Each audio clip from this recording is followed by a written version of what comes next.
Spin me a dream woven silver and gold, from sunshine and shadows and days long ago, where people are memories and stories unfold. Greetings, Uncle Travelling Matt here, and I'm reporting back on my 4th day of walking St Frideswides Way from Oxford to Reading, and I picked up the path in the morning from Wallingford, which, as I said before, really pretty little town, and I went back, I parked the car, went back to the marketplace, and I decided to start the day by visiting the main church in the town, which is the St Mary Le More Church, which is the large medieval church in the centre.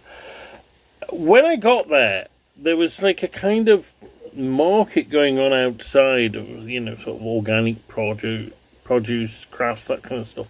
And inside the church, the same thing was going on, and I'd gone in to pray, and the entirety of the church was taken up with this bazaar.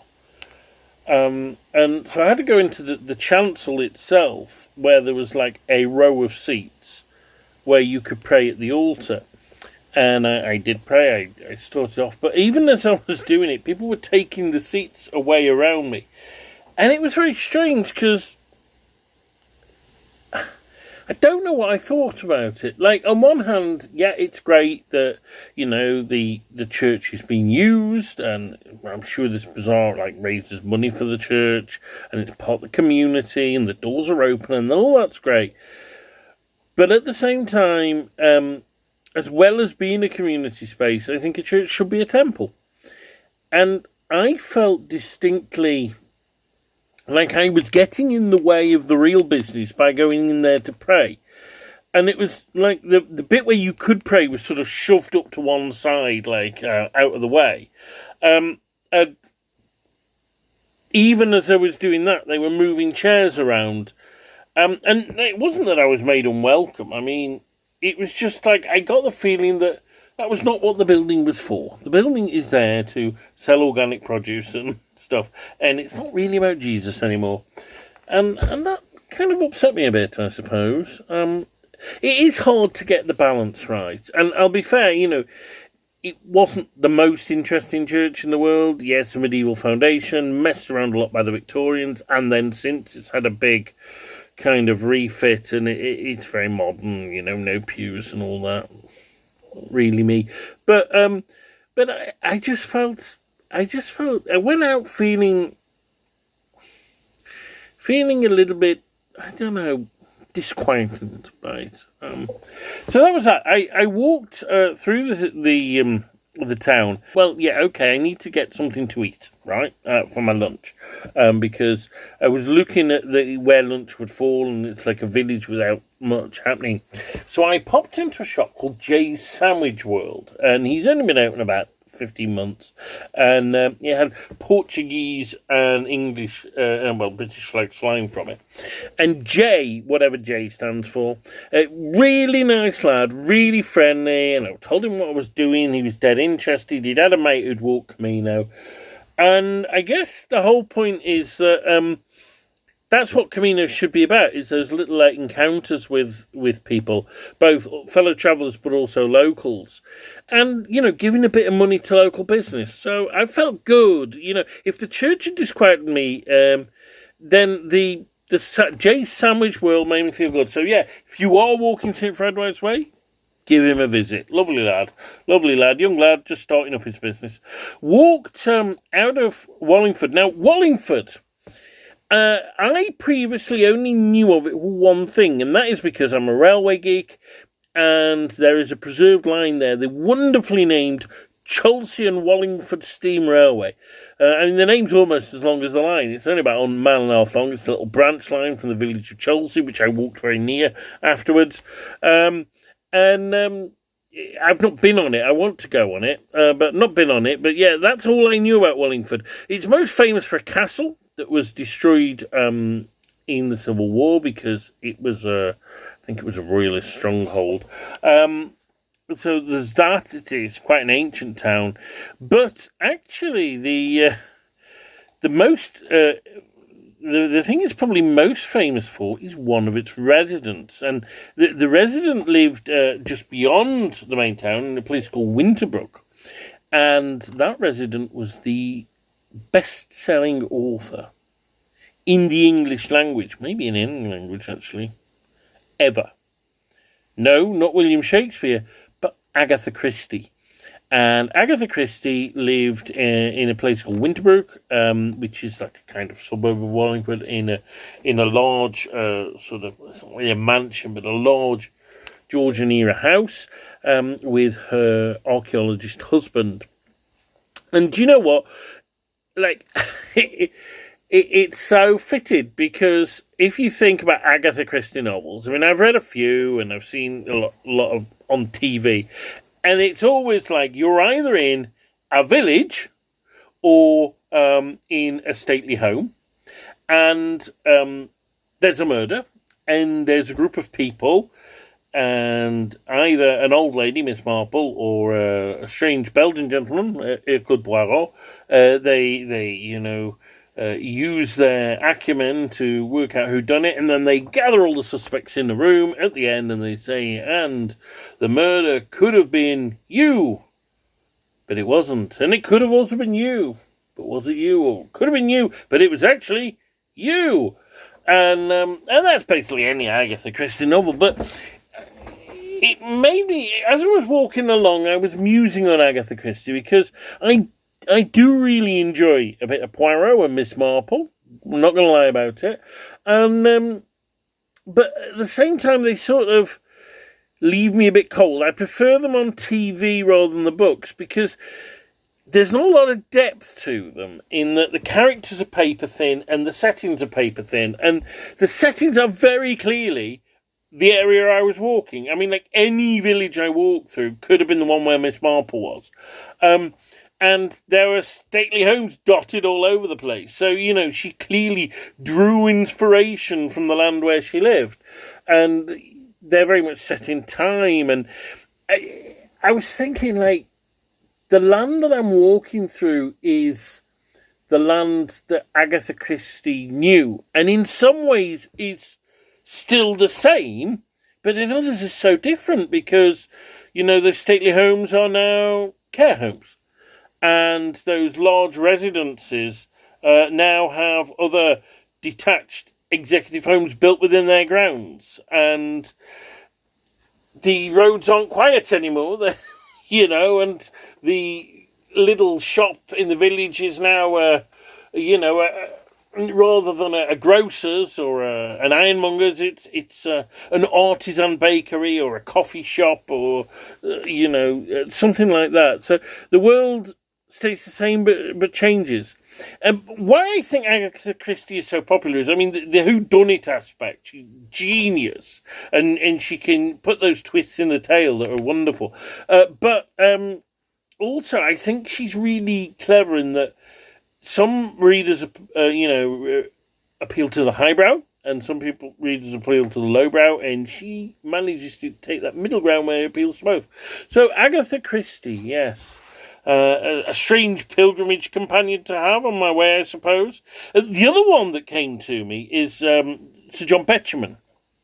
And Sir John Betjeman is my favourite poet, but one of his most wonderful poems is called Inwood Games near Newbury. In among the silver birches, winding ways of tarmac wander, and the signs to Bussock Bottom, Tussock Wood and Windy Brake, gabled lodges, tile-hung churches, catch the lights of our Lagonda as we drive to Wendy's party. Lemon curd and Christmas cake.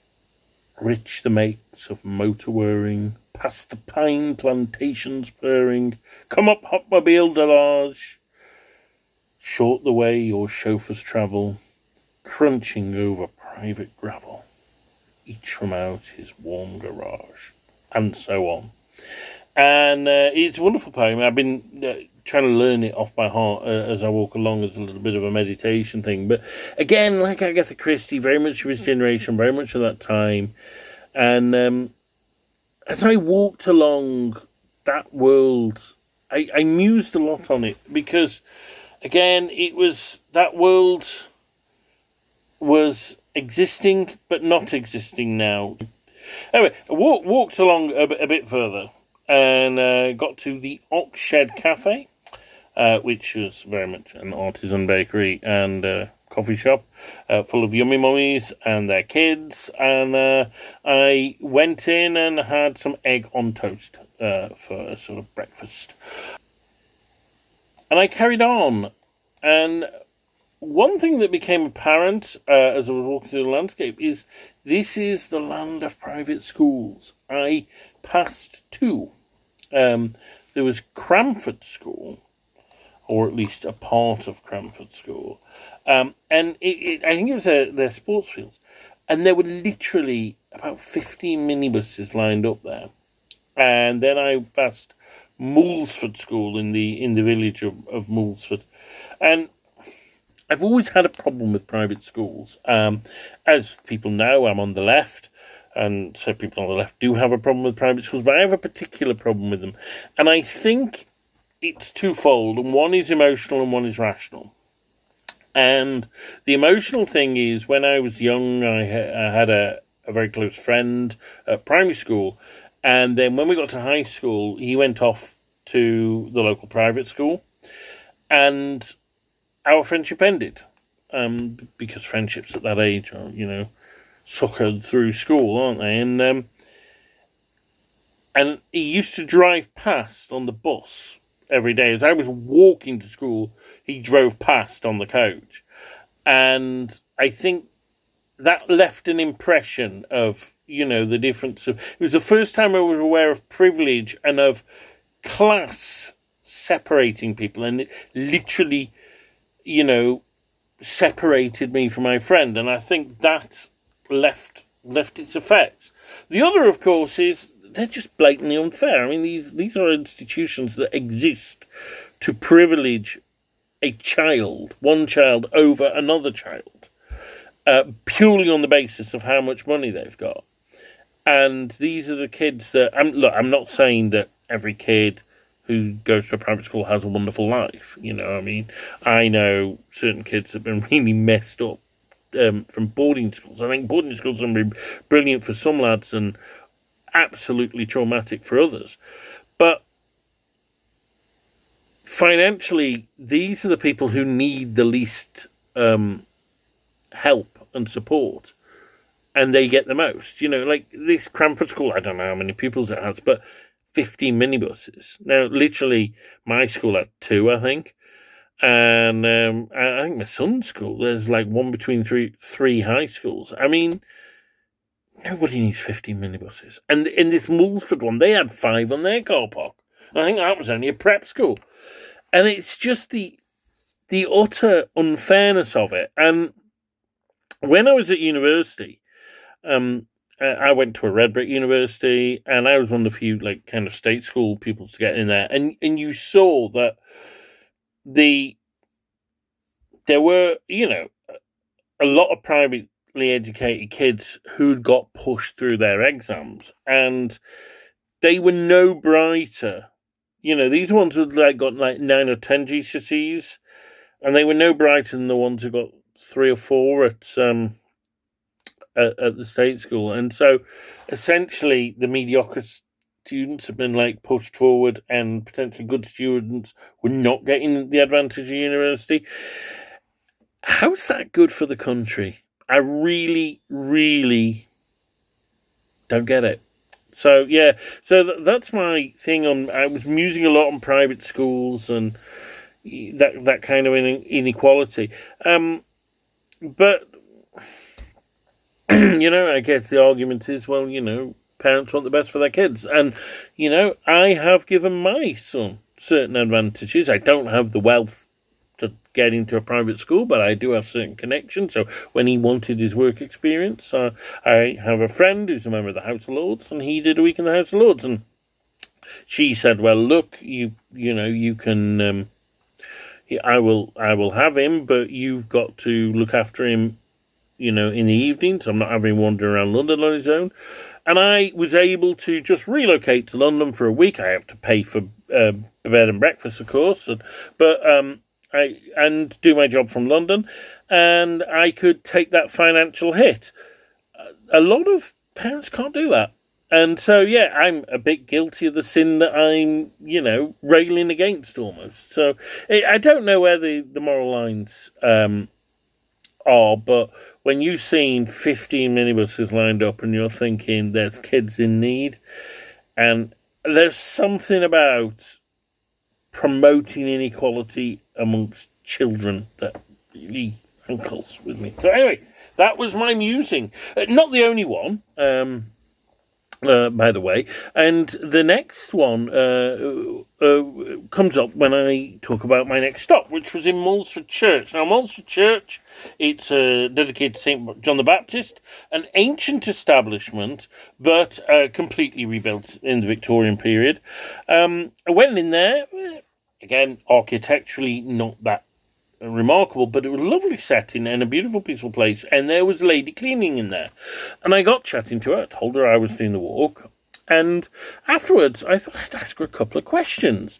And so I said, first of all, the birds of prey that I keep seeing everywhere, because they were all, you know, in the air today.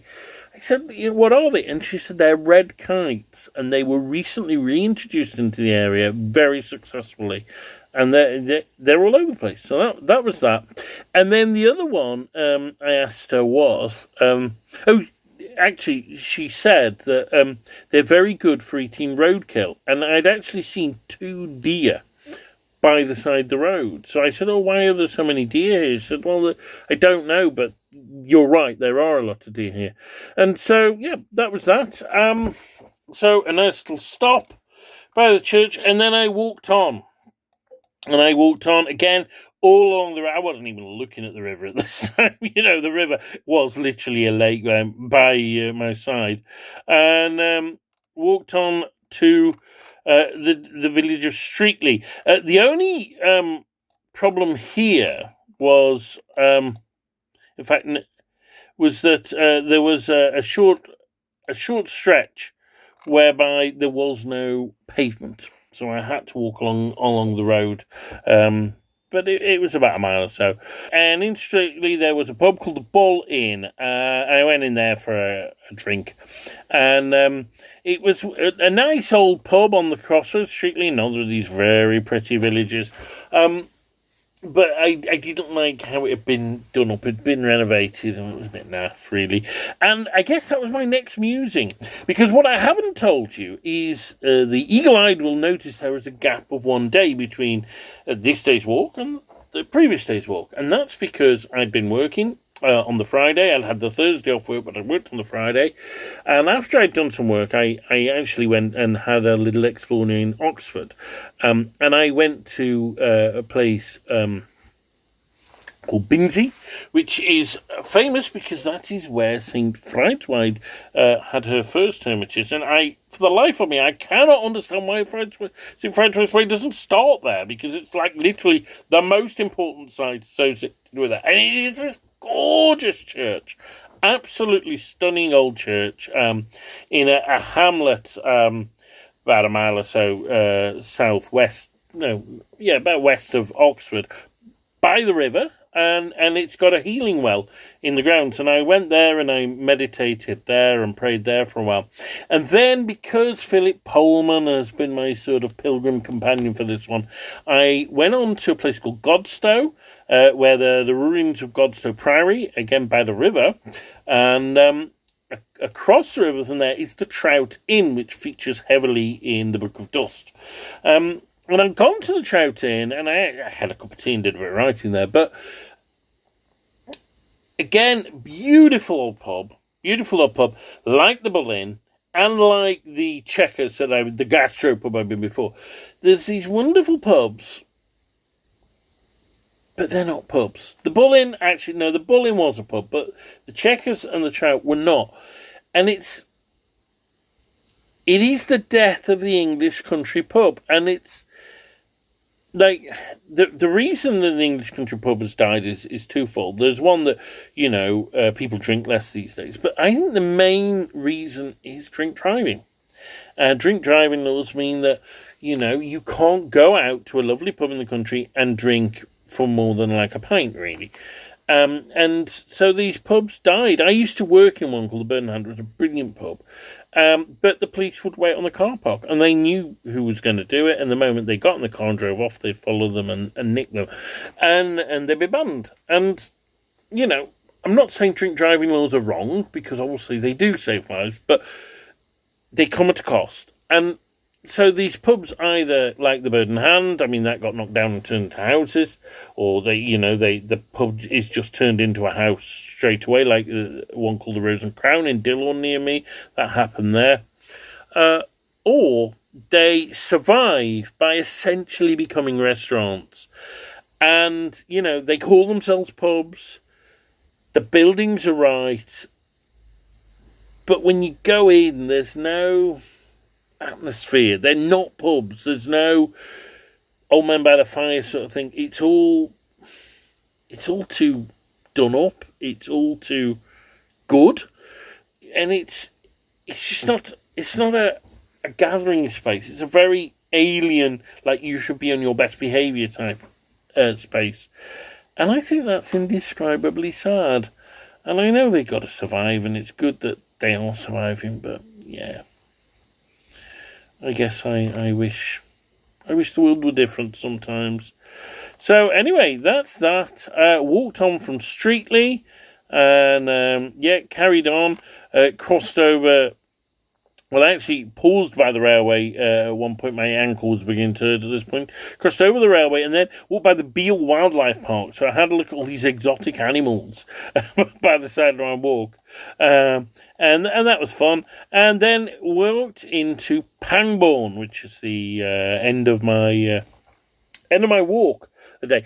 What there was in Pangbourne, it was right by the river, so I was actually joining the proper path now. And there was this series of wonderful Edwardian villas lining the thing. They were each gorgeous. I'd love to live in one. They probably cost millions each. But yeah, that was that. And rather footsore and tired, I ended up at Pangbourne railway station, where I took the train back. I took it to Didcot and then took a bus back to Wallingford. So that was day 4. Walking St. Frideswides Way. This is me, Uncle Travelling Matt, saying as always, thanks for watching, keep travelling and stay on the path. The wind in the willows sang softly to